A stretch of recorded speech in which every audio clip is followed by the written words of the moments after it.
دوستوں، آج ہم جس ناول پر بات کرنے جا رہے ہیں وہ ہے جارج آرویل کا ناول اینیمل فارم۔ آرویل نے یہ ناول نومبر 1943 سے فروری 1944 میں 4 کے درمیان میں لکھا اور یہ 1945 میں پبلش ہوا۔ یہ سٹوری ایک فارم کی ہے جس کا نام مینر فارم تھا اور مسٹر جونز اس فارم کا مالک تھا جو کہ اکثر نشے میں رہتا تھا اور اس فارم کے جانوروں کی مناسب کیئر نہیں کرتا تھا۔ ایک رات اولڈ میجر جو کہ ایک پگ تھا جو کہ فارم میں بڑا رسپیکٹڈ تھا، اس نے فارم کے سارے جانوروں کو اکٹھا کرنے اور مسٹر جونز جو کہ فارم کا مالک تھا اس سے آزادی حاصل کرنے کا منصوبہ بنایا۔ اولڈ میجر نے جانوروں کو ایک انقلابی نغمہ سکھایا۔ اس نغمے کو بیسٹ آف انگلینڈ کا نام دیا گیا۔ کچھ عرصہ بعد اولڈ میجر کی موت واقع ہو گئی تو 2 نوجوان پگز جن کے نام سنو بال اور نیپولین تھے، انہوں نے کمانڈر کی سیٹ سنبھال لی اور جانوروں کو انقلاب کے لیے اکسانا شروع کر دیا۔ ایک دن اپنے مقصد میں کامیاب ہو گئے۔ مسٹر جونز کو نکالنے کے بعد انہوں نے مینر فارم کا نام تبدیل کر کے اینیمل فارم رکھ دیا۔ اینیمل فارم کا انہوں نے ایک سلوگن لکھ کر لگوا دیا جس کے الفاظ یہ تھے: all animals are equal. All animals are equal سے انہوں نے یہ شو کرنے کی کوشش کی کہ آئندہ سے سارے کے سارے جانور جو ہیں وہ برابر ہوں گے، ان کو برابری کی سطح پہ ڈیل کیا جائے گا۔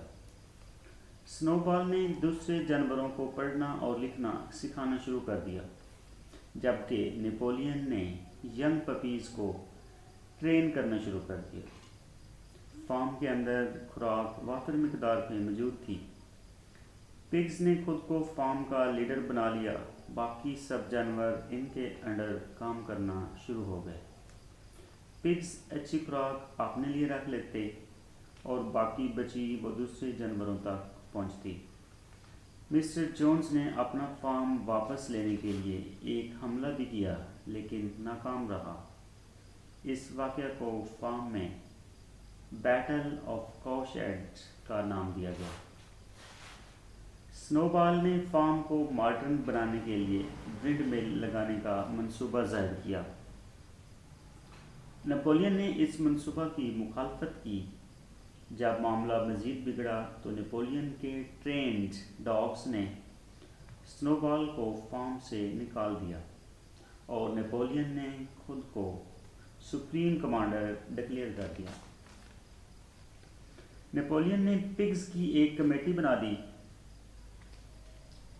جو کہ اینیمل فارم کو چلانے کی ذمہ دار ٹھہری۔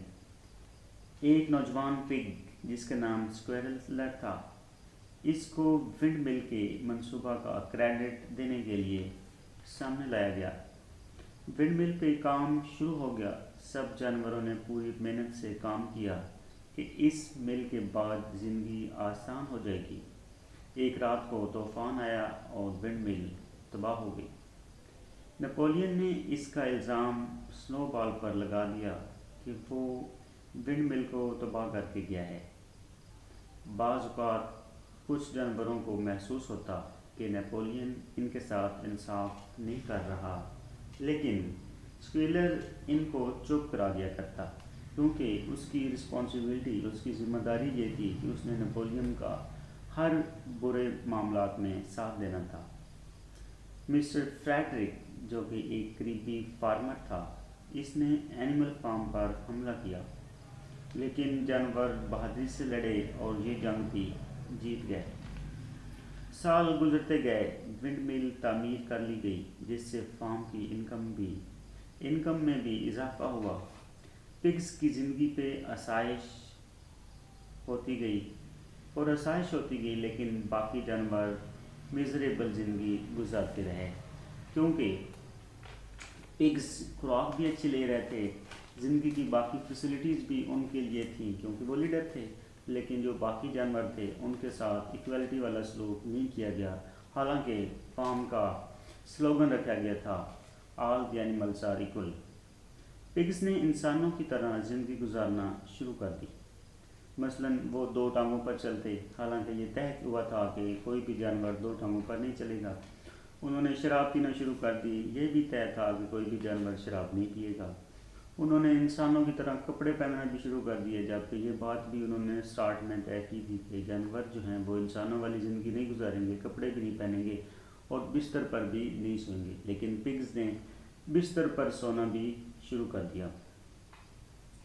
بالآخر انہوں نے یہ کیا کہ جو ان کی 7 کمنڈمنٹس تھیں ان کو صرف ایک فریز میں بیان کر دیا، اور وہ ایک فریز یہ تھی all animals are equal but some animals are more equal than others.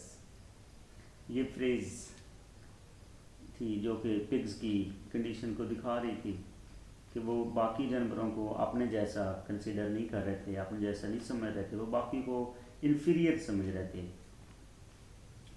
Napoleon نے پگز اور لوکل فارمر کے لیے ایک ڈنر کا انتظام کیا جس میں انقلابی روایات کو ترک کرتے ہوئے فارم کا پرانا نام مینر فارم رکھ دیا۔ پگز نے اور انسانوں نے مل کر کارڈز کھیلنا شروع کر دیا، ایک دوسرے کی تعریف شروع کر دی، گیم کے اندر چیٹ کرتے ہوئے دکھائی دیے۔ آخر میں نیپولین اور مسٹر پلنگٹن جو کہ ایک